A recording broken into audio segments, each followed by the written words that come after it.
Buenas tardes.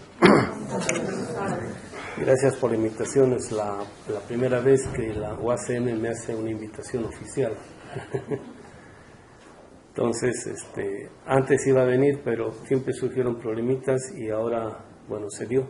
Entonces, acepté con mucho gusto la invitación.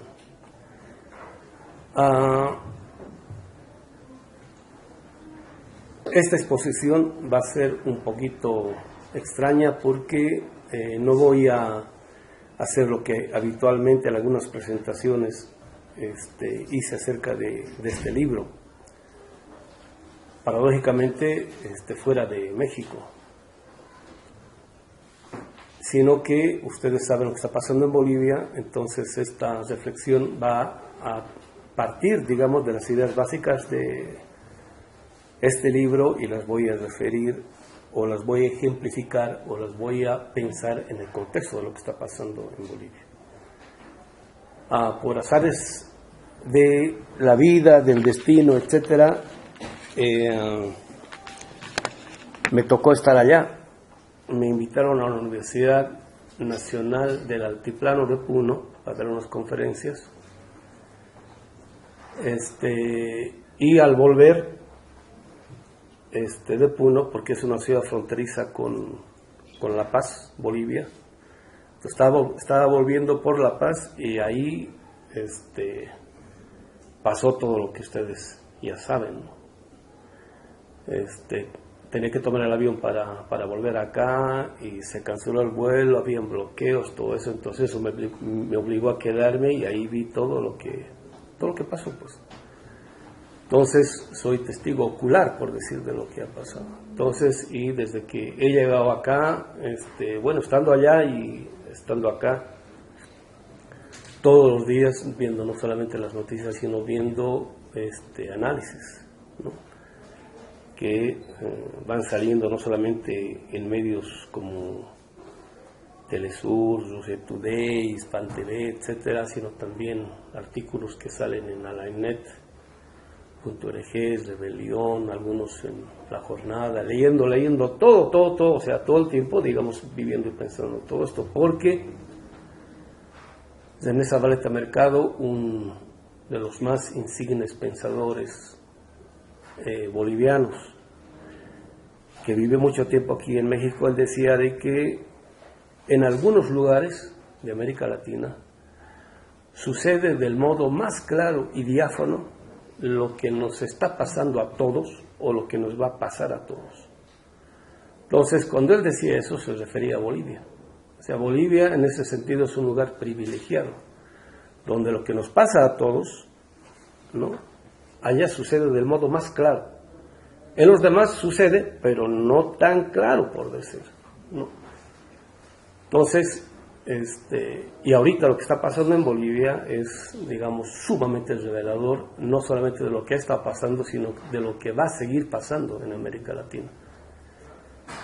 Y por otro lado, no solamente él, sino mucha gente como Hugo Semelman, por ejemplo, decían de que Bolivia es un gran laboratorio en el cual se cocina, se quema, se pudre, o si no, se cocina muy bien todo lo que se está pretendiendo con países como Bolivia, en concreto, digamos, en general, los países de América Latina.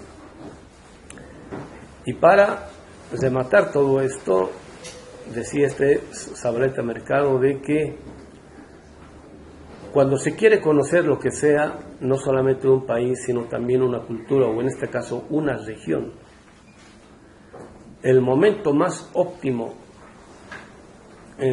cognitivamente hablando, no es un momento normal o el momento normal, sino que son los momentos de crisis.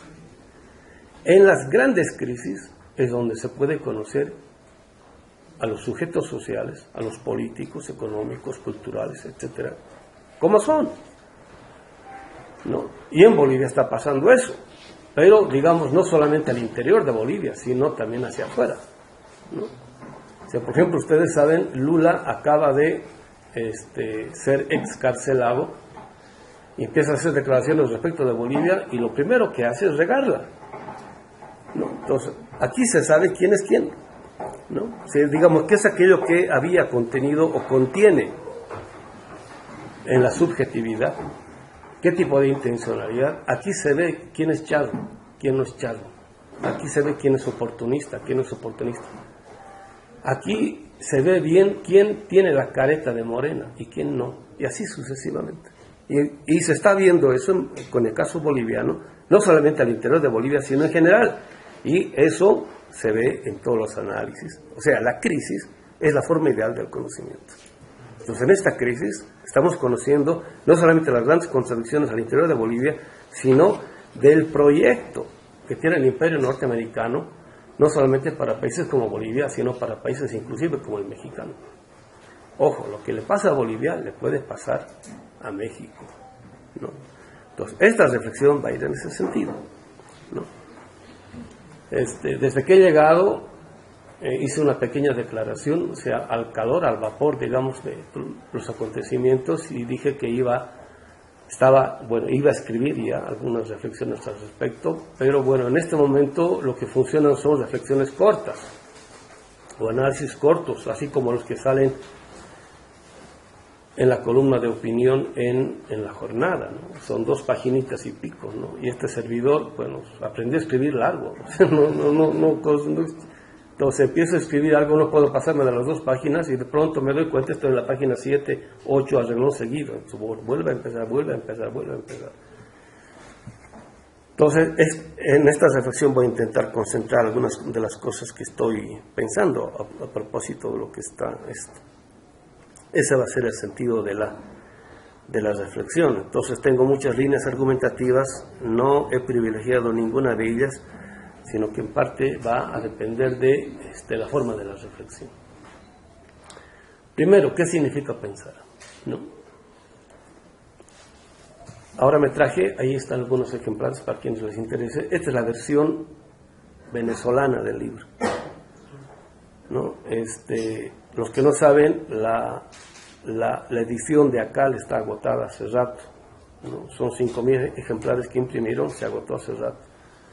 Cuando me dieron el premio en Venezuela, imprimieron 3.000 ejemplares, que se agotó como a los 2-3 meses. Hicieron una segunda reimpresión de otros 3.000 ejemplares, que se agotó inmediatamente. Esta edición, que es la segunda, imprimieron 5.000 ejemplares y ya no hay, ¿no? Parece que tiene cierto tipo de impacto, pero en general, digamos, no he leído grandes recensiones, por decirlo, pero en general, digamos, como que está teniendo su difusión. Y en la medida en que voy intentando aclarar las ideas, bueno, se empieza a dar lo que se llama diálogo. La pregunta relativa a lo que significa pensar, primero, es una pregunta en sentido estricto filosófica. ¿Por qué es una pregunta en sentido estricto filosófico? Porque no intenta ubicarse solamente en la inmediatez de los acontecimientos, que es aquello que puede hacer cualquier periodista o cualquier cientista social. El cientista social en general se enfrenta inmediatamente a los hechos que van apareciendo, y en la medida en que los describe del mejor modo, cumple con su cometido. Es un poco lo que está pasando en Bolivia, ¿no? La derecha utiliza argumentos para mostrar de que hubo fraude en Bolivia, ¿no? Y en Bolivia no hubo fraude. Lo que pasa es que desde el Departamento de Estado norteamericano y la CIA se fue poco a poco cocinando esa idea de que hubo fraude en Bolivia. Entonces, antes de que se comprobara siquiera de que hubiese o no fraude, ya se estaba manejando ese tipo de discurso. Pero todos son informaciones, ¿no?, que como hechos van apareciendo habitual y cotidianamente y que se van difundiendo de tal modo que empiezan a constituirse en una matriz de opinión. Entonces, el análisis describe muy bien eso. Van describiendo muy bien los análisis. En filosofía ya no se trata de quedarse en el plano del análisis. Se trata de remontarse hacia aquello que está contenido en los análisis? ¿Qué es aquello que está encubierto en el análisis? ¿Qué es aquello que no aparece inmediatamente en el hecho en tanto hecho? ¿No? Un poco lo que dice Hugo Semmelmann frente a la concepción que de ciencia ha producido Popper y que hoy por hoy es más o menos la idea de ciencia, ¿no? El problema no es que un dato o un hecho pueda ser demostrado empíricamente. El problema es saber desde qué tipo de marco categorial un hecho aparece como demostrable o no empíricamente, ¿no? Entonces, la filosofía no se limita a mostrar un hecho o a demostrarlo empíricamente. Lo que hace la filosofía es mostrar cuál es el marco categorial o el marco teórico desde el cual se afirma que algo está o no demostrado empíricamente. Desde el marco teórico ideológico que maneja la derecha, es un hecho que en Bolivia hubo fraude. Pero si yo cuestiono ese marco categorial, automáticamente se puede demostrar otra cosa, y en este caso que no hubo fraude, ¿no? Que es una construcción mediática. Se puede eso. Entonces, cuando yo me quedo en el plano del análisis, me quedo en el plano del aparecer de los hechos. Si tal y cual aparecieron, digamos, en crudo, y ahí no hay la posibilidad de lo que se llama la comprensión en el óptimo sentido de la palabra. Ahí podemos pelearnos. Es un poco lo que está pasando en Bolivia y en muchos lugares. Entre todos nos peleamos, porque cada quien defiende la demostración o no empírica de su hecho. Entonces, de lo que se trata es de elevarse más allá del mero aparecer del hecho en tanto que hecho. En la racionalidad dialéctica, no solamente en Hegel, sino también en Marx, para hacer filosofía o para pensar lo que sea un hecho, un acontecimiento o un fenómeno que aparece en la realidad, uno no puede quedarse en la descripción, por más sofisticada que sea, del hecho. Tiene que elevarse hacia lo que está presupuesto y o contenido en el aparecer del hecho. Y eso se le llama reflexión, ya no es análisis, ¿no? Un ejemplito así bien sencillo, ¿no? Esta mercancía no se parece a esta mercancía. No son lo mismo. ¿Quién puede decir que son lo mismo? No, nadie. Es un reloj, es una grabadora. No son lo mismo. Pero cuando me elevo, hay algo que hace que ambas aparezcan como lo mismo. O sea, ambas son o fueron mercancías en algún momento. La cámara fotográfica igual. O sea, no se parece en absoluto al reloj o a la grabadora. Pero si yo salgo al mercado, esa mercancía sí es una mercancía. Es una mercancía, es una mercancía. El libro mismo puede pasar como una mercancía. Siempre hay algo que es común, por lo cual uno se puede referir a eso, ¿no? Entonces, en este caso, se trata de elevarse a ese momento, más allá de el mero aparecer de los hechos en tanto que hechos. Entonces, en el caso de Marx, ¿no? Dice, él empieza el Capital con las reflexiones relativas a lo que sea la mercancía. La mercancía en sí misma no puede explicar lo que ella sea.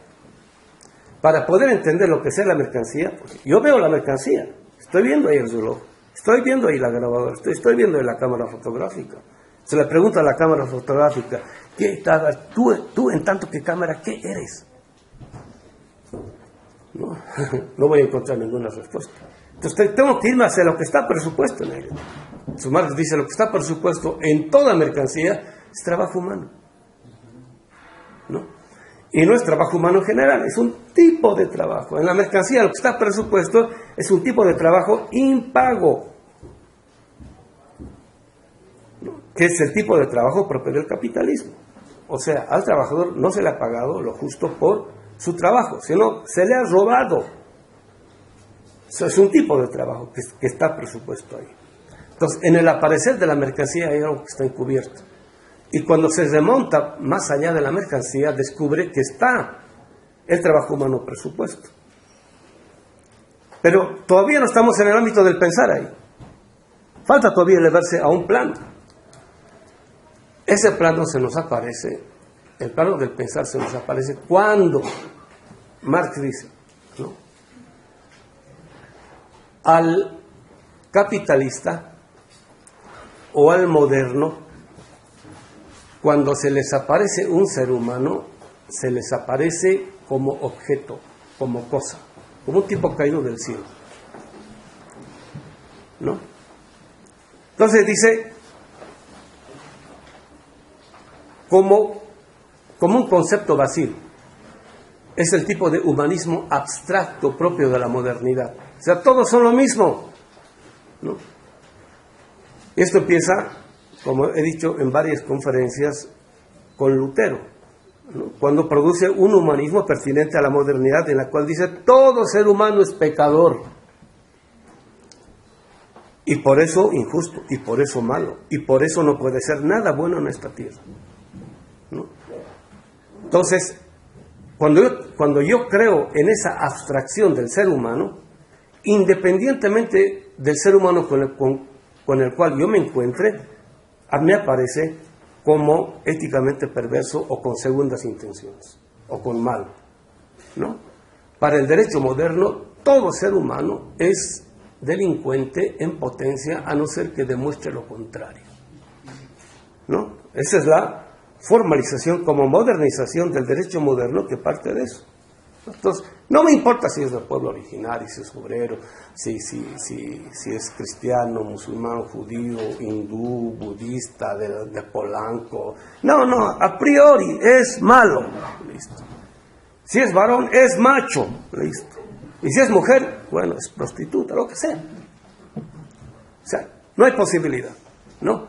Eso quiere decir partir de la idea de un ser humano como abstracción, o sea, sin contenido. No me interesa, no me importa. Y para el capitalista le aparece como mano de obra, ¿listo? Mano de obra barata. Y si no le aparece como mano de obra barata, no sirve, así de simple, ¿no?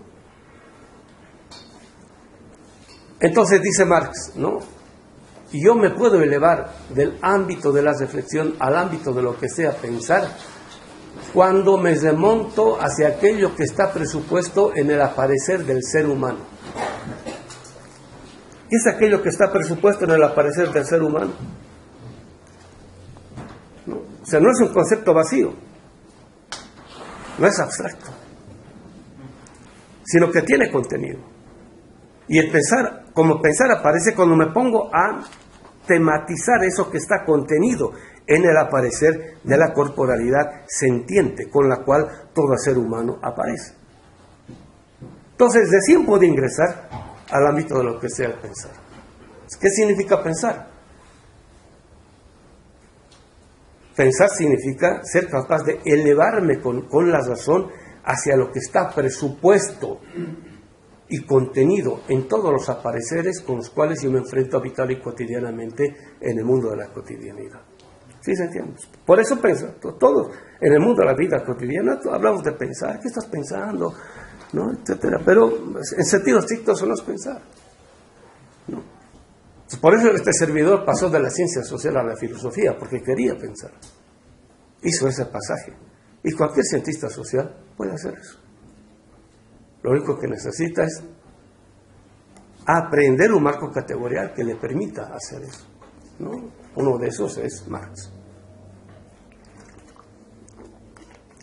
Entonces, cuando nos ubicamos en el ámbito de lo que sea el pensar, estamos ubicados en esto. Nuestro problema es qué es aquello que está contenido en el aparecer del ser humano, pero no en abstracto, sino del ser humano en concreto, con el cual nosotros nos enfrentamos día a día, ¿no?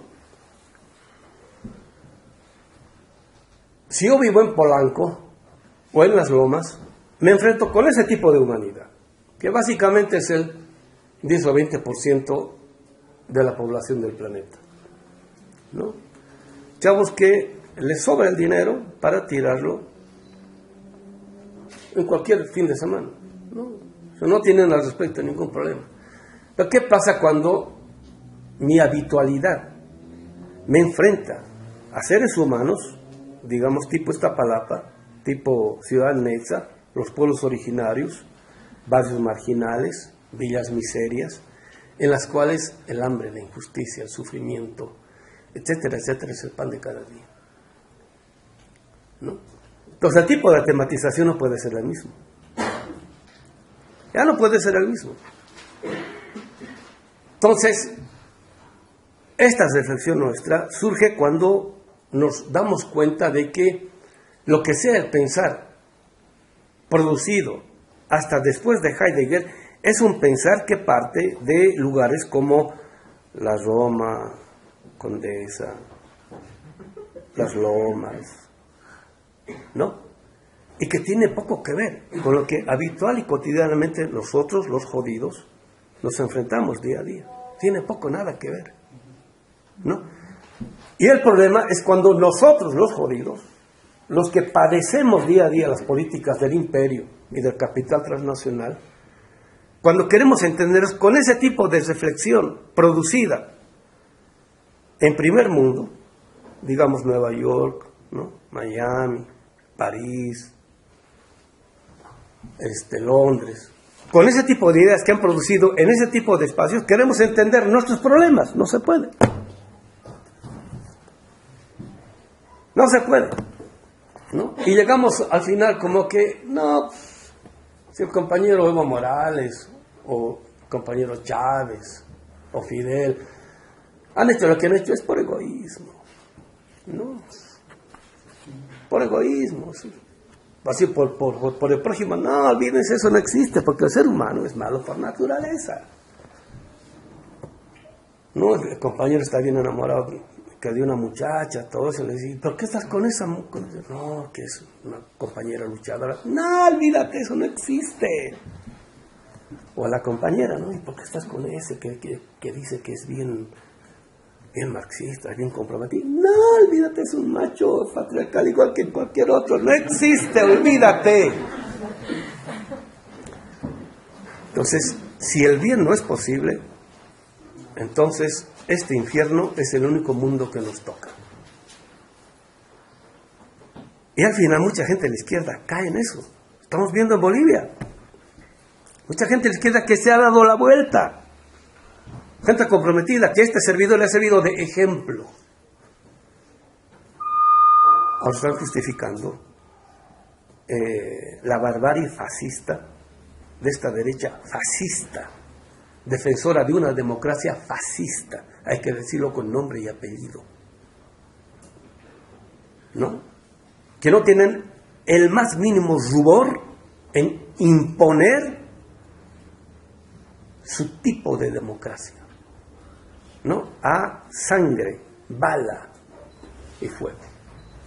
Desde los helicópteros disparando ya a la gente está yendo a velar, está haciendo una marcha velatoria simbólica con sus muertos, y ahí les hacen una emboscada entre el ejército y la policía, ¿no? Esos hijos no tienen madre. Yo he llegado, viendo todas estas cosas, a niveles en los cuales decir hijos de su chingada madre parece algo elegante. O sea, palabras como mierda, carajo, ¿no? O sea, ya parece elegante. O sea, en serio, parece elegante. O sea, ya no hay palabras como para poder describir, digamos, la barbarie con la cual quieren imponer su tipo de democracia, su tipo de libertad. No, ¿cómo se llama? No hay palabras. Entonces uno se queda sin palabras, viendo todo, la indignación con la cual inclusive el pueblo aguanta y soporta todo esto. Entonces, viendo realidades de ese tipo, que no es la primera vez que pasa en Bolivia, no es la segunda vez, no es la tercera vez, no es la cuarta vez, toda esta reflexión es producto de situaciones como estas. Entonces, ¿qué significa pesar? Desde este tipo de escenarios. ¿Sí se entiende? ¿No? Que no sucede en, ¿cómo se llama? En Europa, Estados Unidos. En Estados Unidos, los protestantes, o sea, la gente que sale a protestar, protestan de modo bien educado, bien civilizado. ¿No? Están bien domesticados, pues. ¿No? O sea, porque los problemas duros y agudos no se los vive allá, se los vive de este lado.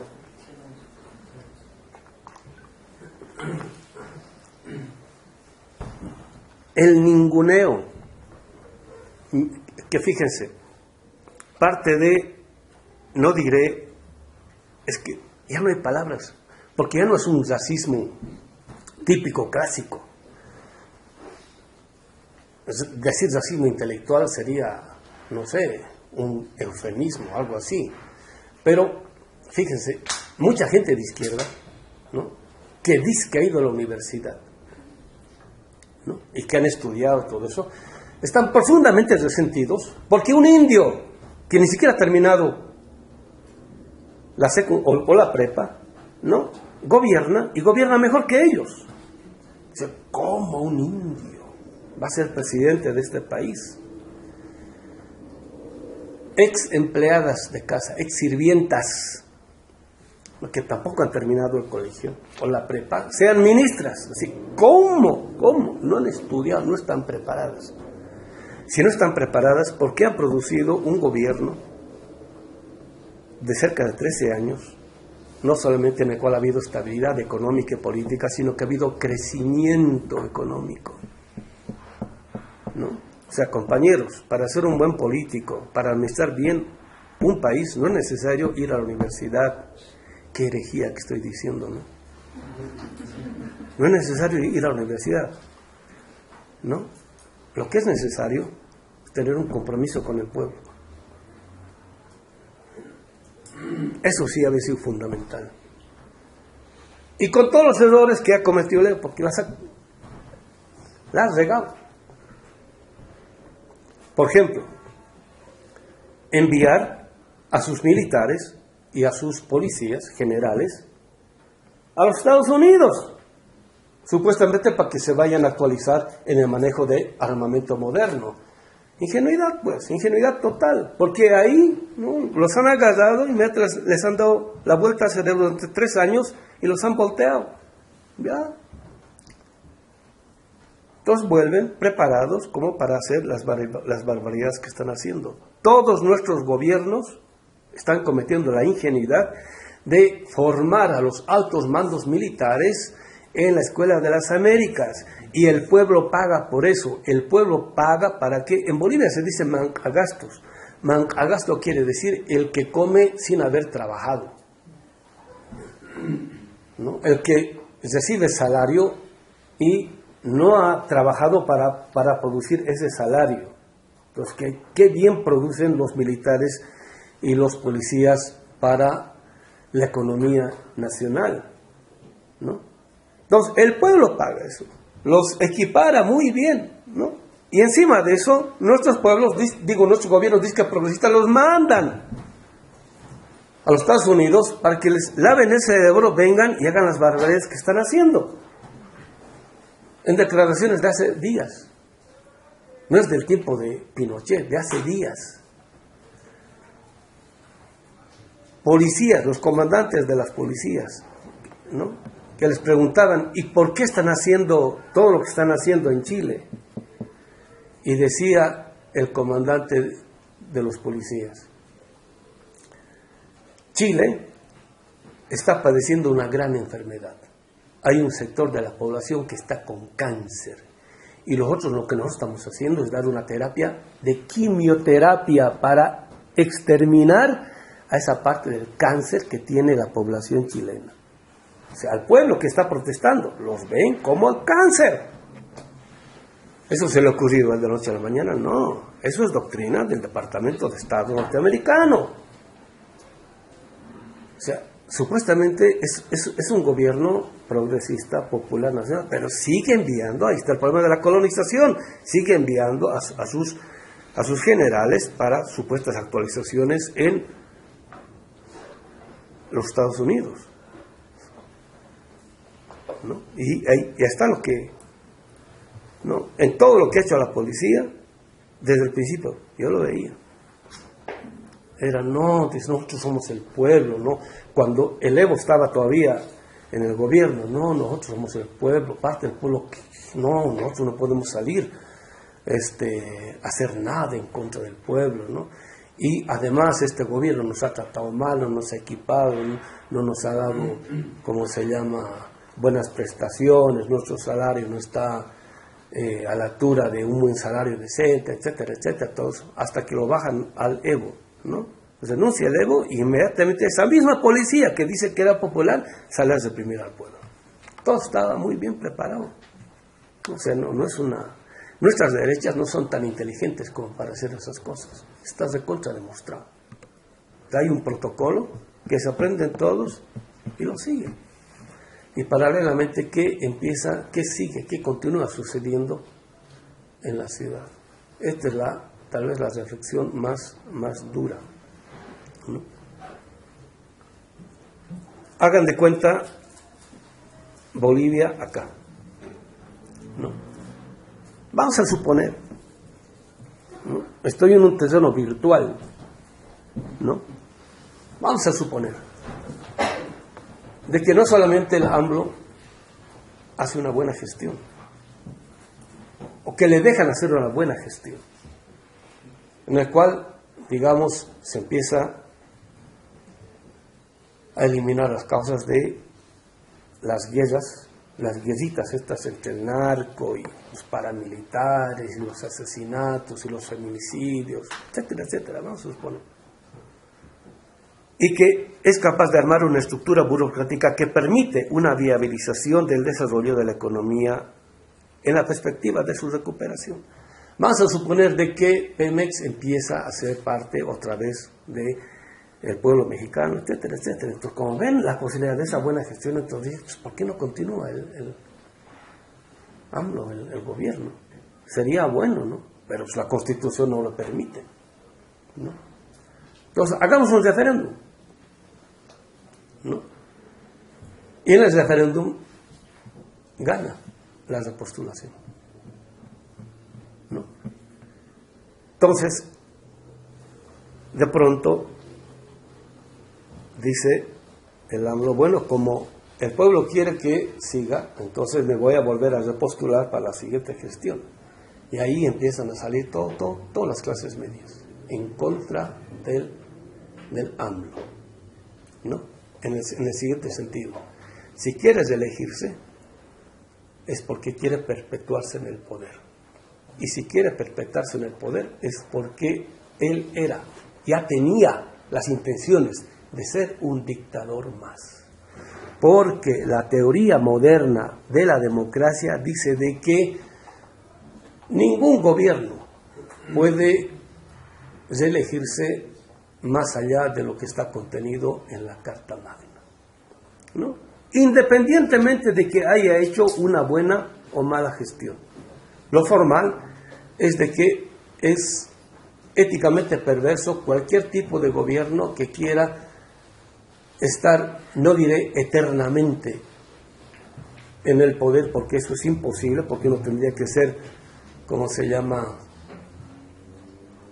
los que nunca mueren, inmortal, tendría que ser uno, digamos, con gastar 50 años en el poder, ¿no es cierto? Entonces, independientemente de eso, o sea, ya es automáticamente malo. O sea, no existe la posibilidad de un gobierno que, digamos, pueda tener una honesta y seria pretensión de justicia y ver la posibilidad de cambiar o no todo esto. Da la casualidad que históricamente, ¿no es cierto?, la estructura estatal, la estructura burocrática de un Estado no se construye en 1 o 2 periodos presidenciales, digamos en 2, 3 sexenios, ¿no? Es mínimo 50 años, ¿no? Para que se pueda construir una burocracia estatal pertinente a un tipo de proyecto de desarrollo. que responda a las necesidades, a las expectativas y a la altura de lo que un país como país quiere. Eso en condiciones normales. En condiciones normales quiere decir sin ataque del imperio. ¿No? Eso casi es. O sea, sin que la embajada norteamericana esté confrontando todos los días. O sea, quítenle todo tipo de injerencia posible, no solamente del capital transnacional, sino también del Departamento de Estado norteamericano. Una burocracia estatal pertinente al proyecto de desarrollo de un país se construye más o menos mínimamente 50 años. En Estados Unidos han sido 100 años.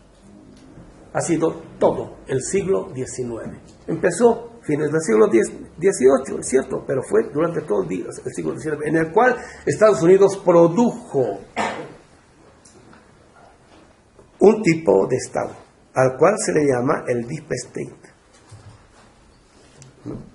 Es el Estado profundo, es el poder que está detrás del gobierno. ¿No?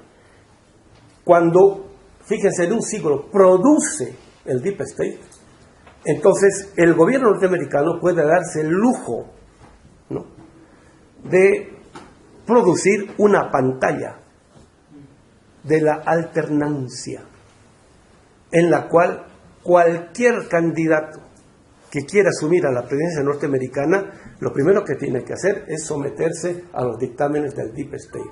Y si no se somete, entonces no es presidente. Y si siendo presidente se quiere salir del huacal, le pasa lo que a Kennedy. O lo que a Abraham Lincoln. ¿Sí se entiende? ¿No? Entonces, eso produce una estabilidad política y económica. ¿Por qué? Porque hay un Estado real, el cual no aparece en los gobiernos, que paulatinamente se van cambiando cada 4 años o cada 8 años, porque hay la posibilidad de la reelección. Entonces, sea de la izquierda, sea de la derecha, hay un poder constituido que le da estabilidad a todo el tipo de proyecto económico, político que ha producido el Deep State. ¿Quién es el Deep State? El Deep State es el poder producido por la oligarquía norteamericana. El prototipo de ese, ¿cómo se llama?, de los sujetos del Deep State, pues primero George Washington, después un tal John Quincy Adams y otros, ¿no?, quienes decían de que el ser humano es ser humano porque es propietario. El primero en decir eso no es en el plano de la economía política, es la economía política clásica. En el plano de la filosofía es Hegel. El ser humano es ser humano porque es capaz de propiedad, es el que es capaz de objetivar la pretensión de su subjetividad y objetivarlo en la propiedad. La especificidad norteamericana es que el ser humano es no solamente el que es propietario, sino el que es propietario de esclavos. El primero en encarnar eso es George Washington, ¿no? Y a esos seres humanos que todavía no están constituidos como clase, se le llama pueblo. El pueblo en Estados Unidos es el pueblo propietario, en principio propietario de esclavos, que era el que podía votar. Solamente ellos, o sea, para ir a las elecciones, uno tenía que demostrar que era propietario de esclavos, ¿no? Y o negociante, ¿no? O sea, empresario, ¿no? Entonces eran sujetos de ese tipo de política, con la cual han producido y desarrollado no solamente una imagen de pueblo, sino una imagen a la altura de sus pretensiones. Y lo han constituido durante todo el siglo XIX del mejor modo posible. Y ahí, después de la guerra con México, donde le arrebataron, ustedes ya saben la cantidad de territorio que le han arrebatado a México. Explícitamente, el secretario de Estado, creo que es 1928, que no me acuerdo el secretario de Estado de qué presidente es, pero él decía Ya hemos comprobado, bueno, palabras más, palabras menos, ya hemos comprobado de que hacerle una guerra a México no es rentable. Lo mejor es que agarremos a sus jóvenes más inteligentes, con capacidad de liderazgo, y los formemos en nuestras universidades. Las famosas bequitas, ¿no? Principios del siglo XX, ¿no? Eso es lo mejor que podemos hacer. A los jóvenes más inteligentes, con buena capacidad de liderazgo, los bequemos y los formemos en nuestras universidades para que nuestras universidades aprendan a tener la visión que nosotros tenemos de la realidad y de sus países, para que ellos, una vez que vuelvan a sus países, hagan del mejor modo lo que nosotros queremos hacer con ellos. ¿Sí se entiende? Toda la colonización, desde el principio, ¿no? Y hasta el día de hoy, ¿dónde ha sido formado Carlos Heller de Gortari? ¿Dónde ha sido formado Cedillo y compañías, el Carcen? ¿Dónde? Todos los desgraciados hijos de su que han atentado contra nuestras economías han sido formados en universidades norteamericanas, por lo menos el 90%. El 10% restante en universidades privadas de primer mundo, donde se forman en el marco categoría con el cual, ¿no es cierto?, van a perpetuar el dominio, el latrocinio que los países del imperio tienen para nuestros países. Ojo, teóricamente, académicamente, no van con que, oye, te puedes hacer dinero, te puedes hacer plata, vas a tener becas, todo eso. No, una formación teórica. Y esto es lo que ha pasado con todas las izquierdas, con todos los cientistas sociales, especialmente los politólogos, con el discurso de la democracia, ¿no?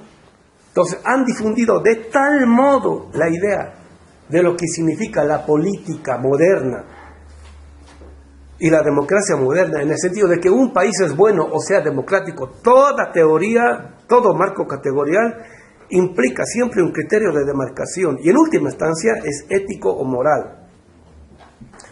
Todo país es democrático o sea bueno si es que se somete a elecciones permanentes cuya alternancia no exceda de 2 periodos.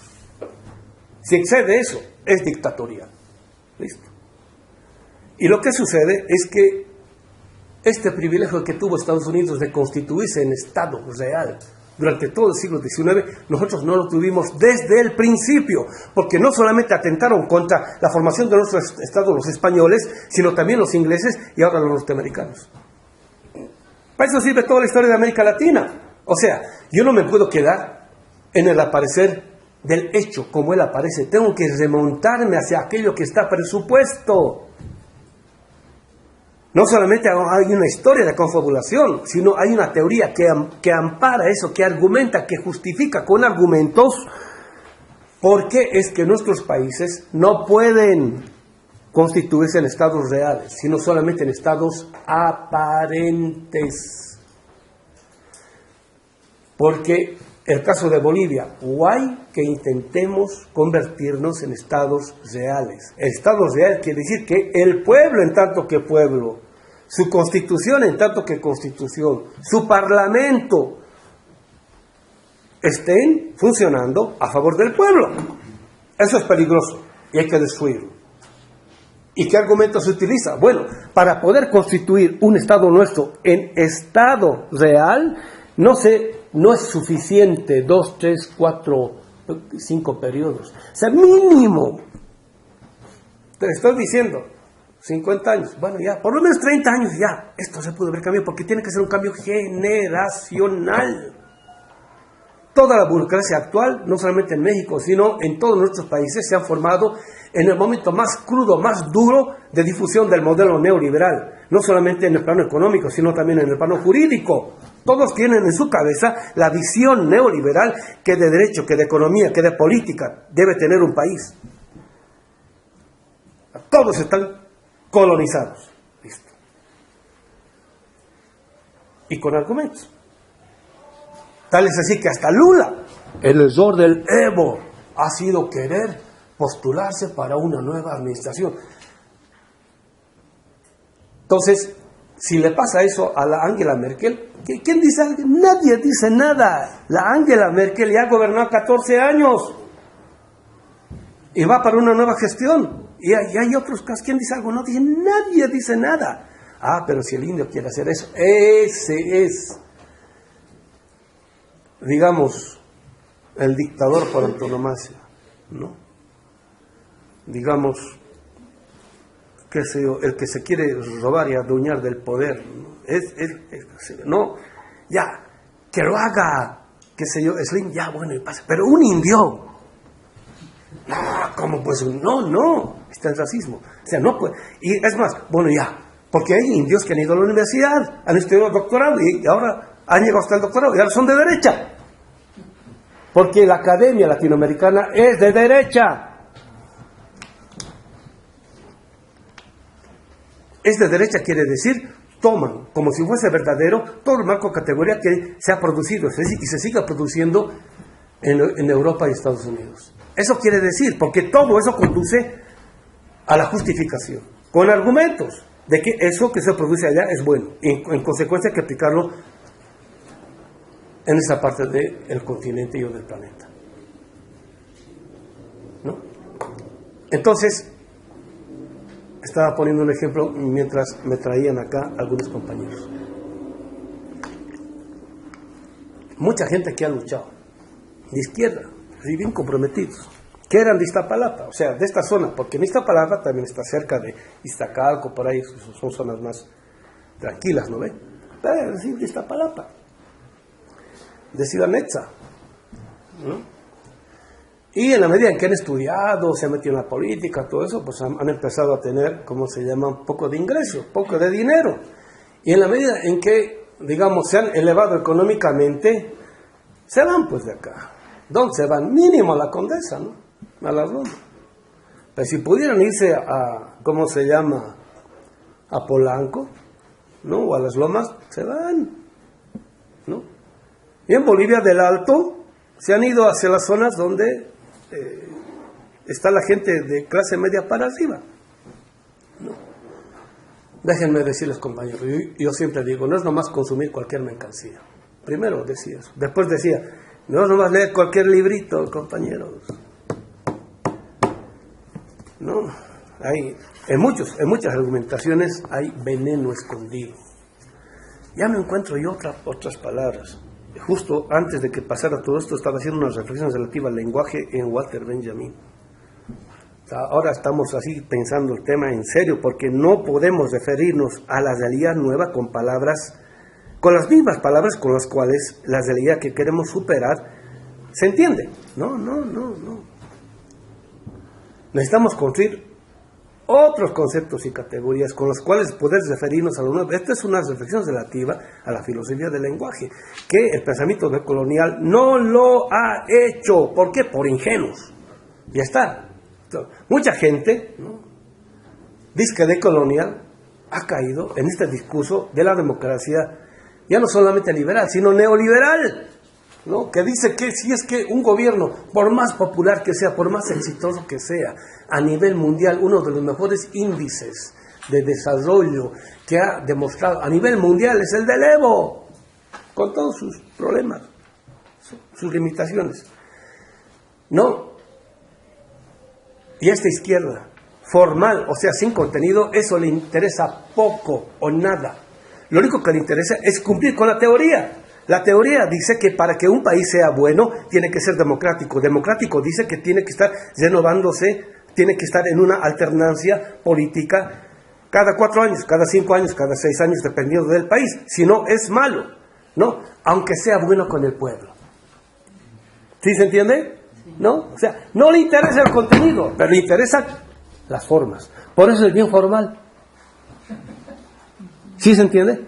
Entonces, para las fotos, número 1, bien afeitados, bien peinados. Antes eran bien engominados, con la corbatita ahí, ¿no? Si con el ano, si abrazando mejor todavía, pasos. Pero el contenido no les importa.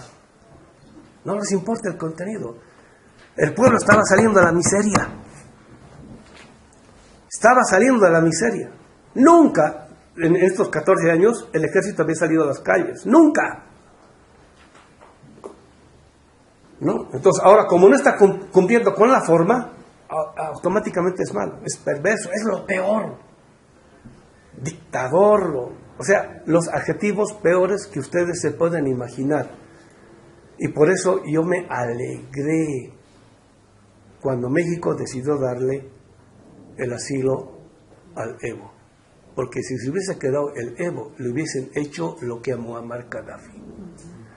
Lo hubiesen vejado, lo hubiesen humillado, lo hubiesen sodomizado inclusive. Pero para después de eso matarlo como a un perro.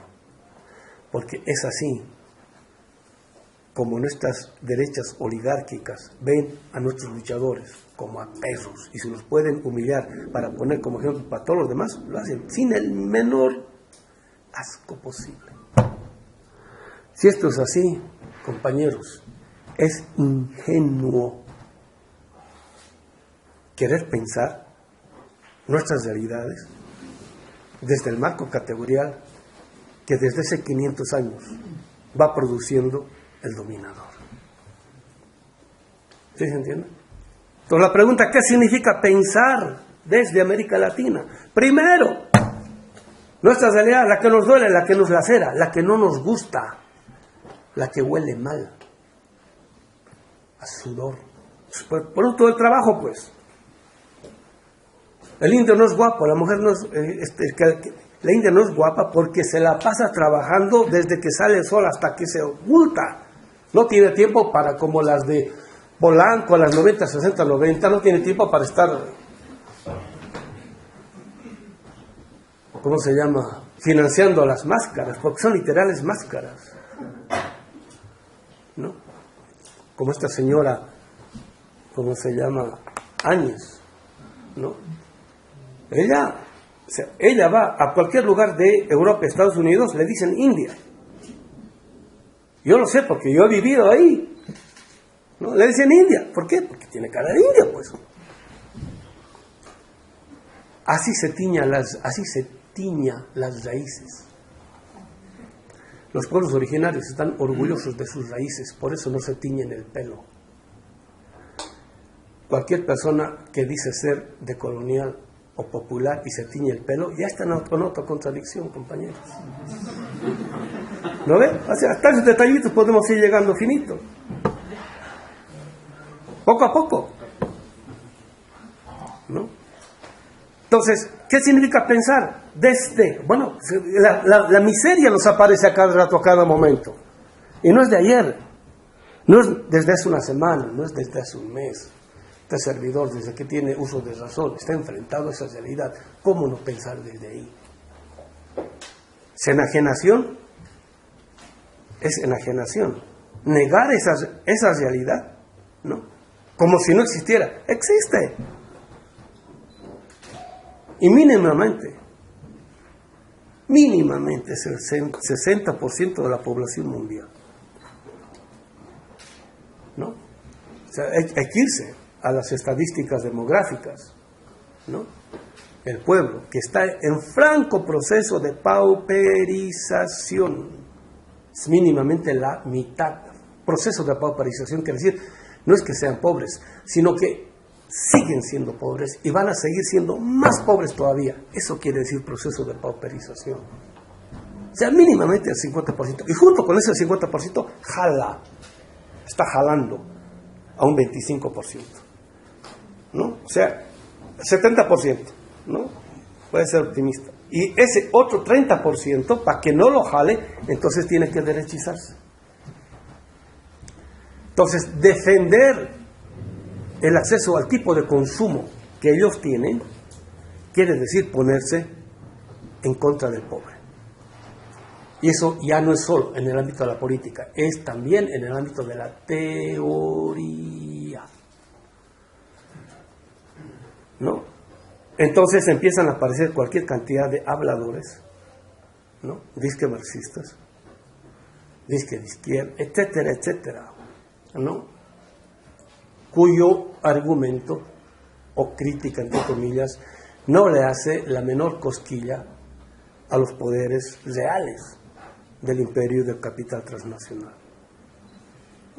No los afecta en nada. Y como no los afecta y aparecen como grandes críticos, entonces la CIA, esto es literal, compañeros, no, o sea, no me estoy inventando, casi de cada cosa que uno se va enterando, ¿no? Grandes centros de investigación de izquierda. En última instancia son financiados. Grandes pensadores de izquierda, en última instancia son financiados, evidentemente no de modo directo, porque no son tan güeyes, por la CIA. ¿Listo? La CIA le da a una fundación, vía fundación, a distintas ONGs, etcétera, etcétera. Y llega el financiamiento. Y por eso publican cualquier cantidad. Tienen... no soy desgraciado, por eso no hablo de nombres. Pero cada por ejemplo, tiene estos tres centros de investigación, lo tiene uno en Portugal, que lo tiene otro en Estados Unidos, el otro lo tiene que no sé dónde, ¿no? Y tiene 20 investigadores, están pagados por tal, y ese dinero llega de tal, que viene de la CIA, listo. Y así sucesivamente, ¿no? ¿Y cómo se sabe eso? Porque algunos lo descubren en los aeropuertos con, qué sé yo, 50,000, 100,000 dólares, ¿no? Cargando ahí ¿y dónde sacó el dinero? No, son de mis cuentitas, de mis ahorritos. Entonces van al banco, ¿no? Y en el banco no tienen 40,000 dólares, tienen 200,000 dólares, ¿no? Y a ver, y en el banco, ¿de dónde ha llegado ese dinero? De las fundaciones. Van a las fundaciones, ¿de dónde ha llegado ese dinero? De la CIA, listo. Y algunos se dicen de coloniales. Ojo. Pues les digo, acá es donde se sabe quién es quién. Y entonces me enfrenté con un fenómeno que a mí me hizo ver en cuadraditos la realidad, ¿no? En la calle, antes de que renuncie el Evo, cualquier cantidad de gente que se decía pueblo, que toditos eran mínimo de la Condesa, de ahí era para arriba, toditos, ¿no? Por la democracia, por la libertad, ¿no? Por la libre expresión que este gobierno impedía, etcétera, toditos, ¿no? Y toditos con lemas, con cánticos, que al pueblo le costó parir con sangre y lágrimas. El pueblo unido jamás será. ¿Cuándo la derecha gritaba eso? Si el pueblo, si no es el pueblo ¿dónde está? Así, o sea, hasta eso nos roban, ¿no? Y con banderas bolivianas, ¿no? Por la democracia, por la libertad, en contra del tirano, ¿no? Pacíficamente. Y pacíficamente de pronto empiezan, por decir, digamos, a quemar las casas de los líderes. Va a suponer que el compañero es un gran líder. Pacíficamente rodean su casa, no lo dejan entrar ni salir. Van a suponer que esta universidad es bien popular. Pacíficamente rodean toda la universidad, no dejan entrar ni salir a nadie. Pacíficamente empiezan a patear ahí a los ex líderes o a los líderes todavía en funciones. Pacíficamente, todo pacíficamente. Estamos pateando pacíficamente. Ex defensores de los derechos humanos amenazando a trabajadores del canal estatal para que se salgan, porque si no les iban a caer con la Santa Madriza. Y así sucede pacíficamente, ¿no? Y eso confundió a propios extraños, porque parecía el pueblo en las calles. No es el pueblo, es gente que se apropia de las reivindicaciones del pueblo. Y dicen, aparecen como pueblo. Otra vez, Laclau se viene al piso, porque Laclau dice que el pueblo es un concepto vacío, que hoy puede tener un tipo de contenido, mañana otro tipo de contenido. Eso dice gente que no conoce Marx, y por eso se han vuelto postmarxistas. En una conferencia en Bolivia dijo Laclau, postmarxista significa decir que uno ya no es marxista.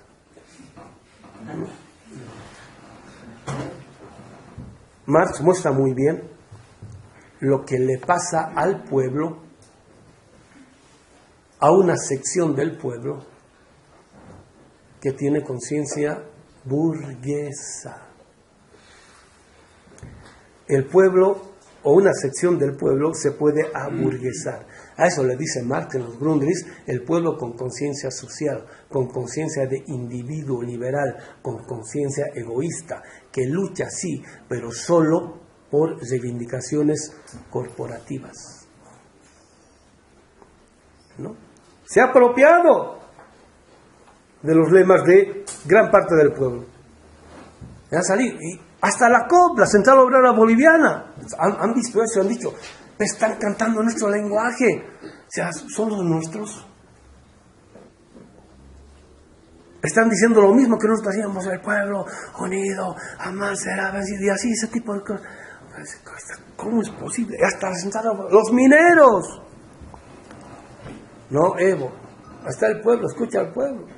Vas a tener que denunciar nomás. Inmediatamente la policía y el ejército, listo. El pueblo ve eso y se ven acá, por decir, en Ciudad Neza, en Iztapalapa. Entonces somos el pueblo y de pronto nos denuncia el Evo y ahí empieza a quitarse la careta, la máscara, el maquillaje, ese tipo de derecha fascista. Y empieza a reprimir al pueblo. Y recién aparece ahora el pueblo, que no es este pueblo que se ha burguesado. Es el pueblo con conciencia comunitaria. Eso también dice Marx, lo dice clarito. El pueblo con conciencia comunitaria es el pueblo que no le ha creído ingenuamente al discurso teórico, político, ideológico del imperio y de la modernidad. No le cree a la modernidad, sino a su propia memoria y tradición histórica. Y porque no han renunciado a su propia memoria y tradición histórica, ellos tienen fuentes a partir de las cuales poder pensar desde la cultura, la identidad propia, con la cual no caer en ese tipo de cantos de sirenas. Cuando sale ese pueblo, los otros que decían pueblo, se esconden y no dicen nada.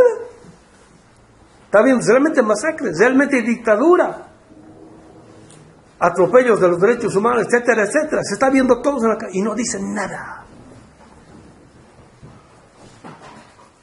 Porque ese gobierno, el del Evo, era del pueblo con conciencia comunitaria. Y ellos se dieron cuenta. Nosotros lo decíamos, no es lo mismo el pueblo con conciencia social que el pueblo con conciencia comunitaria.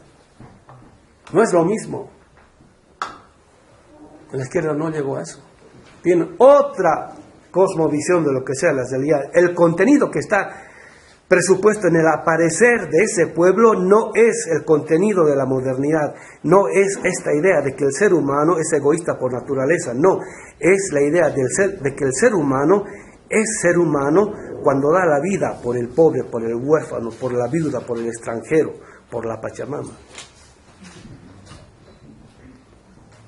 Es otra idea de humanidad completamente distinta, la cual es pisoteada a cada momento por esta humanidad burguesa, neoliberal, ahora democrática, fascista.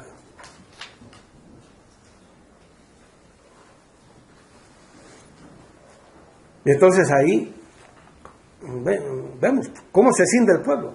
Ahora el pueblo se cindió, políticamente hablando, entre los que tienen conciencia moderna, o sea, burguesa, y los que tienen conciencia popular, o sea, comunitaria.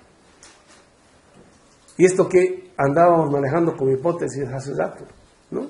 Ahora, pero se vio clarísimo.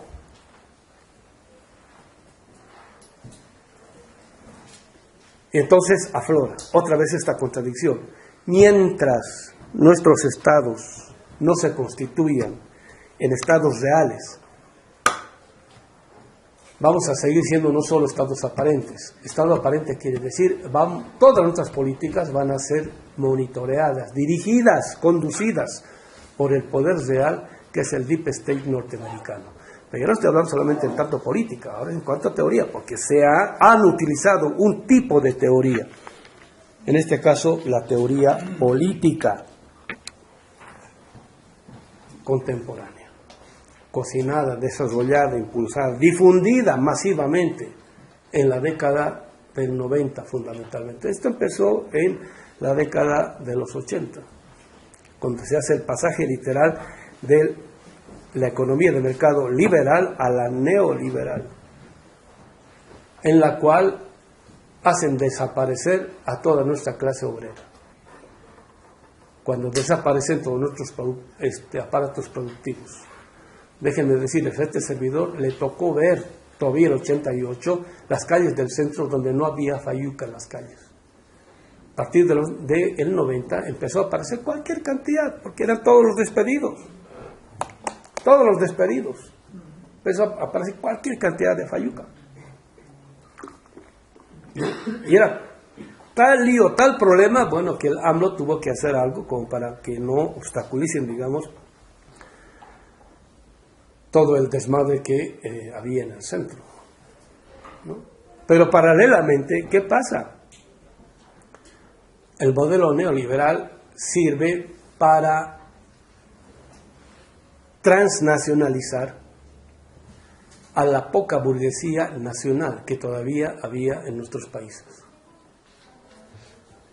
Burguesías nacionales, o sea, con conciencia nacional.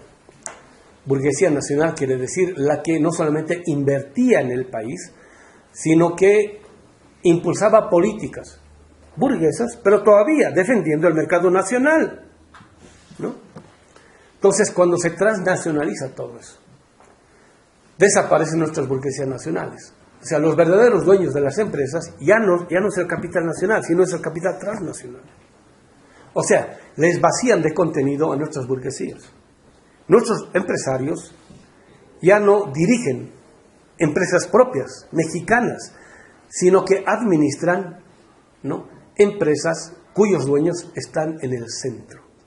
O sea, no solamente perdemos a nuestras clases obreras, sino que también perdemos a nuestros empresarios con conciencia nacional. Esto es, se vacía el contenido de la política de nuestras burguesías.